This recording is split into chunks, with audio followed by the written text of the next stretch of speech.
Welcome to the podcast, Pitch Perfect. My name is Lori Ray, and today we'll be reviewing how pitch is used to convey meaning in your readings. Please review your Pitch Perfect handout and be prepared to take notes. Pitch is the auditory attribute of sound ordered on a scale from low to high. You can think about the notes on a musical score with pitch getting higher as you move up the scale. Pitch is closely related to the frequency of sound waves. It is almost entirely determined by how quickly the sound wave is making the air vibrate, and has almost nothing to do with the intensity or the amplitude of the wave, which relates to loudness. That is, high pitch means very rapid oscillation, whereas low pitch corresponds to slower oscillation.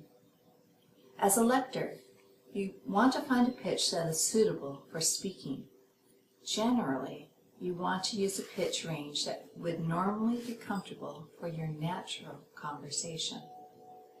The pitch or pitch contour in which a syllable is pronounced conveys shades of meaning, such as emphasis or surprise, or distinguishes a statement from a question.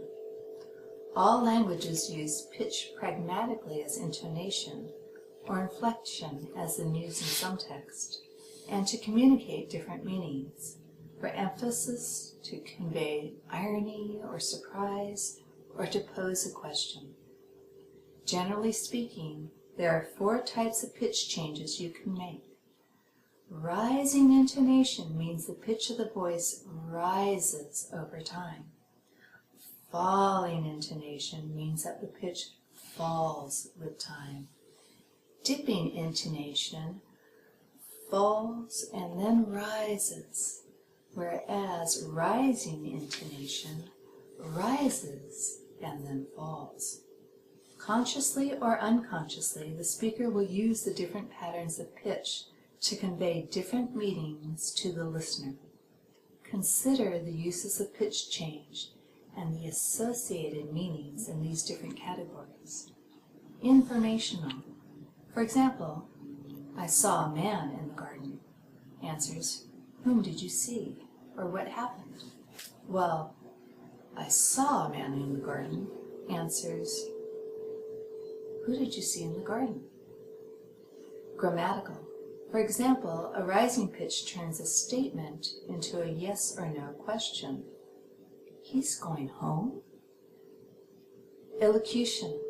The intentional meaning is signaled by the pitch pattern. For example, why don't you move to Hawaii? A question versus, why don't you move to Hawaii? A suggestion. Attitudinal.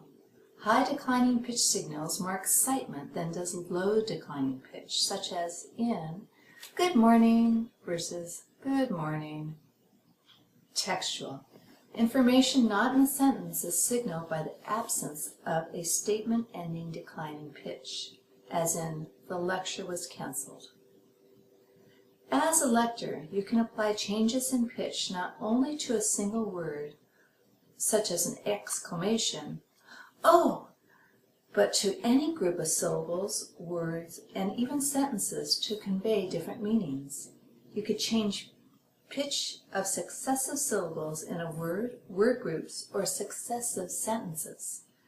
You want to make sure that you use pitch to convey the intended meaning so that you do not drop the pitch, for example, until you have completed an idea.